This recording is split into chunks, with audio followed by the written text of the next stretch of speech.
Good morning, and thanks for joining me for Rise in Crime, your morning caffeine hit all about crime.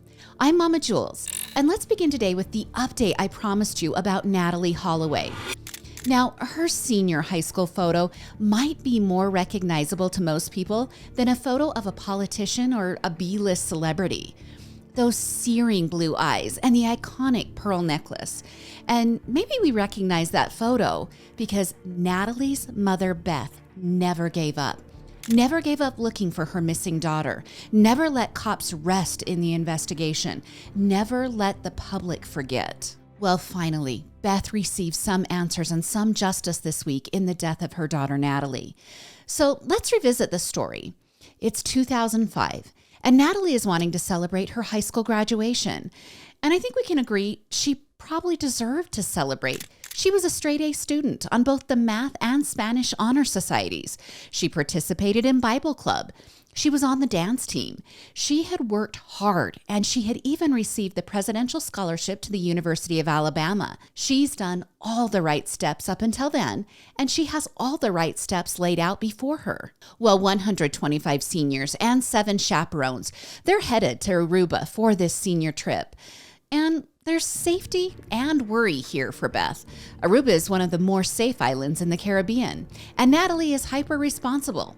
But there is also the fact that the drinking age is 18 years old, and 7 chaperones can't always watch 125 seniors. I know as a mother, I would have fought this battle internally, wanting to let my child safely navigate the world, but I would also be worried about all the dangers and pitfalls that people innocently fall into.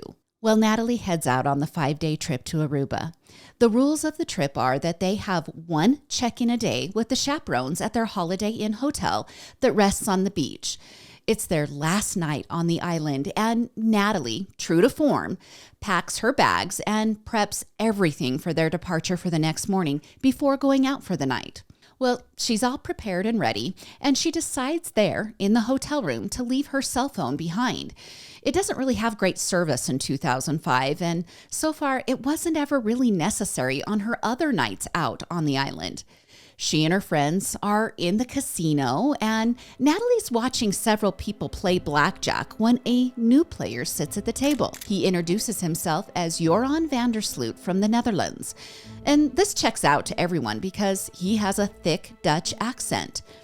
And this next part is totally par for the course for a group out partying. They are getting tired of gambling, so they decide to move their party on down to Carlos and Charlie's bar. They've been there in the other nights that they've been out on the trip, but this isn't just a walk down the beach. It's actually a 15-minute car ride. Joran doesn't initially join the group, but about an hour or so later, he shows up at the bar with 2 friends, and they gather back together with Natalee's group. I think if you could see a video of these moments in the bar, we would love what Natalee is experiencing. Her friends say she was laughing and drinking and even singing Sweet Home Alabama at the top of her lungs. Well, the bar closes at 1 a.m., and this leaves a dozen or so people exiting the doors to find either another place to hang out or they're going to head on back to their hotel or their homes. Joran and his friends offer Natalee a ride, and she accepts. It's just her and 3 men. And I get it, all your true crime sirens are going off. But this is what she does. It's just her and 3 men. Well, as the gray Honda is driving away, Natalee's friends say Natalee leaned out the window and yelled, "Aruba!" So we all know Natalee doesn't make the 11 a.m. lobby check-in the next day. And within hours, Beth is on a plane to Aruba, and the FBI and U.S. Embassy have been alerted. So who's the 3 guys she was last seen with? Well, Joran is a local Dutch immigrant to Aruba. He's well known on the island. His dad is on the fast track to becoming a judge, and the police chief of the small 20-mile island is Joran's godfather. So he's incredibly connected. And the 2 brothers are friends of Joran's. They're not as connected in the community, but people do know them as well. So after a little bit of a wild goose chase, police do eventually talk with Joran. And video evidence shows that Natalee and Joran were definitely together that evening. In fact, Joran admits that he was doing Jell-O shots with Natalee and that she was very drunk, chasing those Jell-O shots with whiskey and Cokes. Joran says he did offer her a ride and that she didn't want to go back to the hotel. He said his friends Deepak and Satish were in the front seats and Joran and Natalee were in the back. He tells cops what kind of underwear Natalee was wearing, so he's not hiding the idea that the two were intimate in the back seat of the car. He also doesn't hide the fact that Natalee is asleep and awake during different parts of the ride. And then he says they dropped her off at the Holiday Inn. And then Joran's dad puts his foot down and says they're done talking to police. Well, the police on the island are being less than helpful, leaving Beth waiting for hours. They're acting very aloof. They eventually tear up the statement that Joran made to police. And police are quite obviously trying to redirect Beth to believe Natalee might have gotten tied up with a local drug cartel. Well, Beth knows this is not true. Natalee's bank account is untouched. She didn't have a debit card on the island. She brought some cash, and that's it. And Beth and her ex-husband, Dave, okay, that's Natalee's father, and he's now arrived on the island. Well, the two realize they're going to have to do their own digging because they aren't getting much help. And Joran is obviously being protected. They visit Joran's school, where the headmaster knows the whole story already. In fact, it seems everywhere they go, people are a few steps ahead of them. The headmaster floats the idea that Natalee went swimming in the ocean because she wanted to see sharks and that she eventually drowned. Well, Beth doesn't believe this idea either. Eventually, Beth and Dave watch the video footage of the night Joran claims he dropped Natalee back off at the Holiday Inn. They scour the footage. There's no Natalee. They know Natalee did not return to the hotel. Beth and Dave do not let this go. They begin actively speaking with the press back in America, retelling Natalee's story, begging for help. Well, finally, on June 9th, 10 days after Natalee goes missing, Joran, Deepak, and Satish are arrested. Cars are searched, residences are searched, and Joran gives a new account of that night. He points the fingers at the brothers, saying they took Natalee to the hotel after dropping off Joran. Then a couple days later, Joran changes his statement again, saying, yes, he and Natalee had sex at his home and at the beach, and that Deepak picked him up that night at the beach, and that they left Natalee there. And they have no idea what happened to her after that point. And then the back and forth for the next few months continues. Joran's dad is arrested for manipulating the investigation, and then he's released. The brothers are released due to a lack of evidence, and then they're rearrested. And finally, on September 3rd of 2005, all three are released. Joran and the brothers walk free. Now, you would think this is probably the end for Beth, but she just keeps digging. And to be honest, arrogant Joran can't keep his mouth shut. In 2007, he writes a book detailing his side of the story with Natalee. Then in 2008, Joran does an interview with Fox News saying he sold Natalee into a human trafficking ring. He later retracts the interview, but he just can't help himself. See, in 2010, he contacts Beth directly. He promises that he will tell her what happened to Natalee if she will pay him $250,000. Of course, Beth agrees. Who wouldn't? What mother would not agree to that? Because she wants to know what happened to her daughter. She pays Joran the initial $15,000 down payment, and he tells her that Natalee is buried underneath the foundation of a house in Aruba. Well, it's a lie. That house wasn't even under construction when Natalee went missing. But this blackmail scheme is key to what eventually brings Joran down. All right, we're going to fast forward. By now, it's May 30th, 5 years to the day that Natalee disappeared. And Joran is now in Lima, Peru, hanging out at a casino again. He meets a woman named Stephanie. After playing blackjack together, they head to his room. Stephanie figures out that Joran is connected to Natalee. She starts to panic. And then Joran panics and he kills her. He beats her with a tennis racket and also strangles her. Just a few days later, police track Joran down in Chile, and he openly confesses to killing Stephanie. Then, 25 days later, a federal grand jury in Alabama finally indicts Joran on extortion charges. Okay, so remember that blackmail scheme. And I want to just pause here and remind you guys, this is all happening in 2010, 13 years ago. Sometimes justice can be so slow. All right, let's pick back up where the story was. It takes 2 years. And in 2012, a Peruvian jury sentences Joran to 28 years in prison for killing Stephanie. He's finally locked up. And that same year, Natalee's family has her legally declared dead. And then Natalee's family waits. They wait for Joran to be extradited to America. They wait to hear someday the truth about their dear Natalee. And then last week that happened. Joran is now 36 years old, and he has been extradited to Alabama to face those extorting and defrauding charges. On Wednesday, he pled guilty to the charges. In exchange, he will serve 20 years for the financial crimes, and those years will run simultaneously with his remaining murder sentence in Peru. So I'm going to play the confession for you, but I just want to warn you that this audio is graphic. Plus, she asked to go back to her hotel, but I was just trying to get dropped off a little bit further away from her hotel so we could walk back to her hotel, and I might still get a chance to be with her. Okay. That's what I was hoping for. Okay. So what happens? Deepak drops me off at a place a little right of the Marriott Hotel known as the Fisherman's Huts. This place is not so far from, the next hotel is the Marriott, and the next hotel after that is another Marriott, which is a timeshare, and then it's the Holiday Inn. We walk along the beach. Do Deepak and Satish get out? Come with what happens to them? Deepak and Satish leave. They leave. They go back to their home. I assume they go back to their home. They get in their car and they leave. I'm actually with Natalee walking along the beach. I find a space before we get to the Marriott Hotel, where I lay her down. We lay down together in the sand, and we start kissing each other. I get her to kiss me again. We start kissing each other, and I start feeling her up again, and she tells me no. She tells me she doesn't want me to feel her up. I insist. I keep feeling her up either way,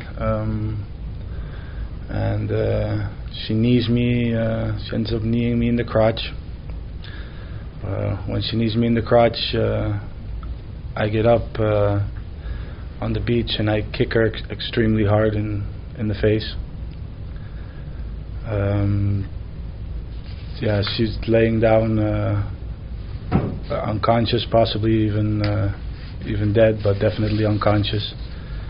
And I see right next to her there's a huge cinder block laying on the beach. When you say cinder block, looking at the walls of this place, is it like those? The exact same cinder blocks. I see a huge cinder block laying on the beach. I take this and I smash her head in with it completely. Her face basically, collapses in. Even though it's dark, I can see her face is collapsed in. Afterwards, I don't exactly know what. I'm scared. I don't know what to do, and I decide to take her and to put her into the ocean. So I grab her and I half pull and half walk with her into the ocean. I push her off. I walk up to about my knees into the ocean, and I push her off into the sea.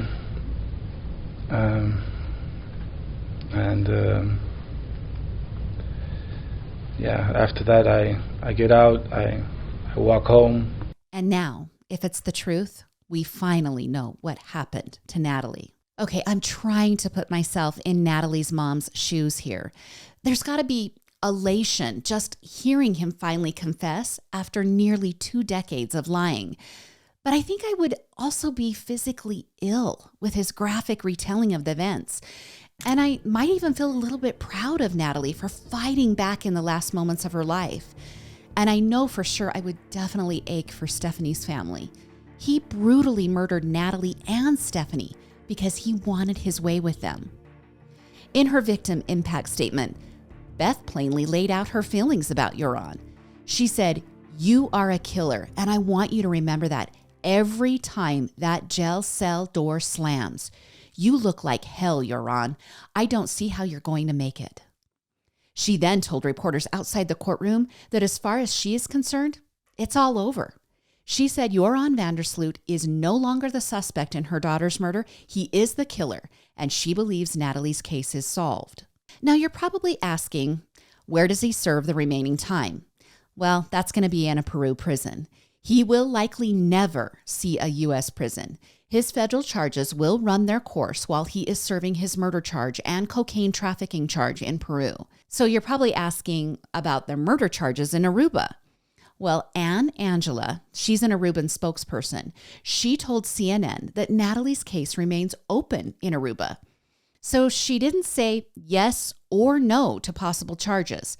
She did say authorities would review the statute of limitations, and they would also review the confession and court documents from America. So maybe he will get charged for Natalee's murder.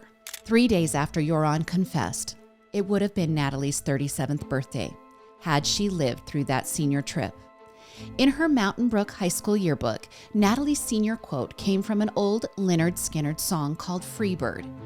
It says, "If I leave here tomorrow, would you still remember me?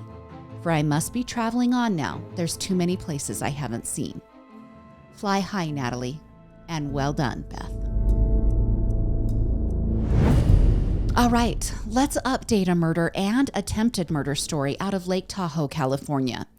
It was June 5th of 2021, and it was a beautiful afternoon in Lake Tahoe. There's blue skies, the sun is shining, and there's stunning scenery. Robert Spohr and wife Wendy Wood, they've been together for over 50 years and married for 45 of those years. They had traveled the world together, even living in Afghanistan and Hong Kong in the 70s and 80s. And they weren't just each other's sweethearts. They also owned a real estate business together. Wendy and Robert lived just off Highway 89, and that's the main road that runs along the west shore of Lake Tahoe. And they built this respite home together 17 years prior, and you guys, it's absolutely beautiful. I'll include the pics in the social media posts of that gorgeous home in Lake Tahoe. And this home was filled with family photos that are weaving a tale of a happy and close-knit family. Just across the street is the popular beach, Hurricane Bay. And this area of the lake has a beautiful bike path that passed right in front of Robert and Wendy's home. And I'm telling you guys, this is a safe community. Robert and Wendy lived peacefully, but on that day, video footage showed a killer arriving to their home. A hooded and masked man wearing a black backpack and white jogger pants walked up the bike path in front of their home and then ran up the driveway. And remember, this is 2021 in mask-heavy California. It wasn't that weird to see someone walking a bike path with a mask on because people still feared COVID-19. Well, Robert and Wendy weren't even home when the killer entered that house, and the killer was patient. He waited. Eventually, the two returned to their home about 5 hours after the killer entered the residence. And that's when the killer struck, shooting Robert dead on the second floor of the home, where it seemed he was relaxing near the fireplace couch and flat screen TV. Then the gunman found Wendy in the bathroom and shot her twice in the head before fleeing. And it can only be assumed he thought he had killed both the homeowners successfully. Wendy was bleeding, but just unconscious. She hadn't actually died. So critically wounded, Wendy finally regained consciousness and called 911. When the operator answered the 911 call, it was just silent. Wendy couldn't speak because of her injuries. Out of courtesy and protocol, officers visited the home. There they found the grisly scene, and they pronounced Robert dead, and they rushed Wendy to the hospital. As investigators worked the case, Wendy spent the next month in the ICU, and then weeks rebuilding her strength in long-term rehab. She was relearning basic skills like feeding herself, walking, and fluidly speaking. Investigators quickly surmised from the crime scene that the attack was premeditated and targeted. Nothing was taken. Nothing was disturbed. And despite investigators having some promising suspects, no arrests were made in the case. Wendy's daughter, Adrienne, told SF Gate 8 months after the murder and the attempted murder that her mother was the strongest person she had ever met. She was certain that the love between her and her dog Maggie is why she even regained consciousness on that day of the murder. She believes Maggie, with her tenacious personality, nudged and licked Wendy awake so that she could make that silent 911 call. Adrienne also said that the single biggest impediment to her mom's healing is not knowing who did this to her and to Robert.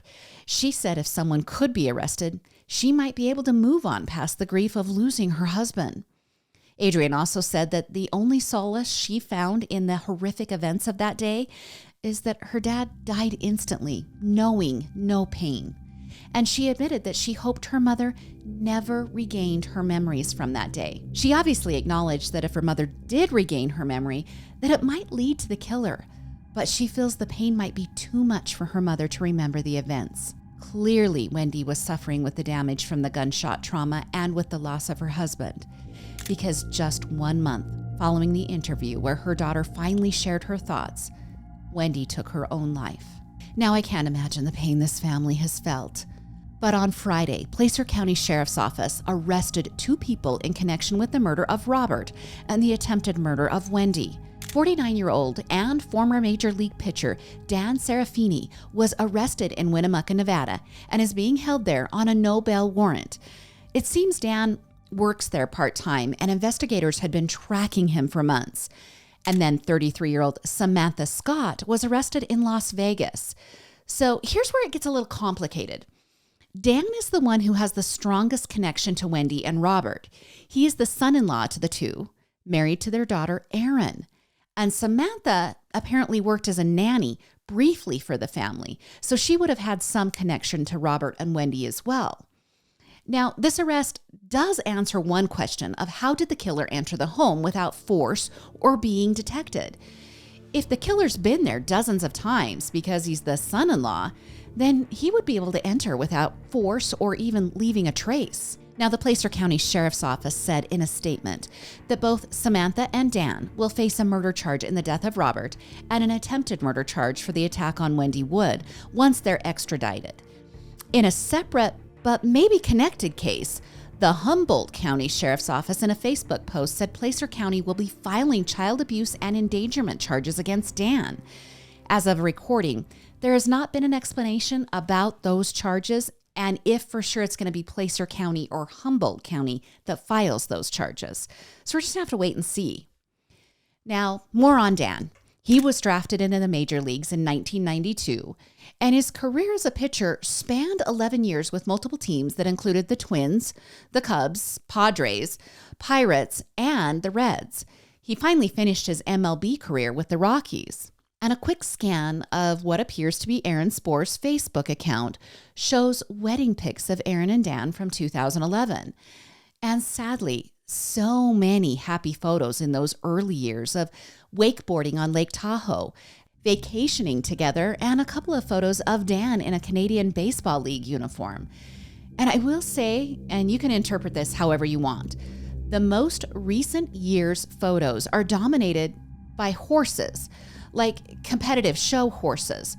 There are no pics of Dan and Aaron together after 2019, and that's 2 years before the murder. But in January of 2011, there is a photo in the Facebook library on Aaron's account that has a pic of a man's chest with a tattoo that reads Aaron, and the photo description says, "The forever spot over his heart, I love my husband." Obviously, something must have gone tragically wrong in this marriage.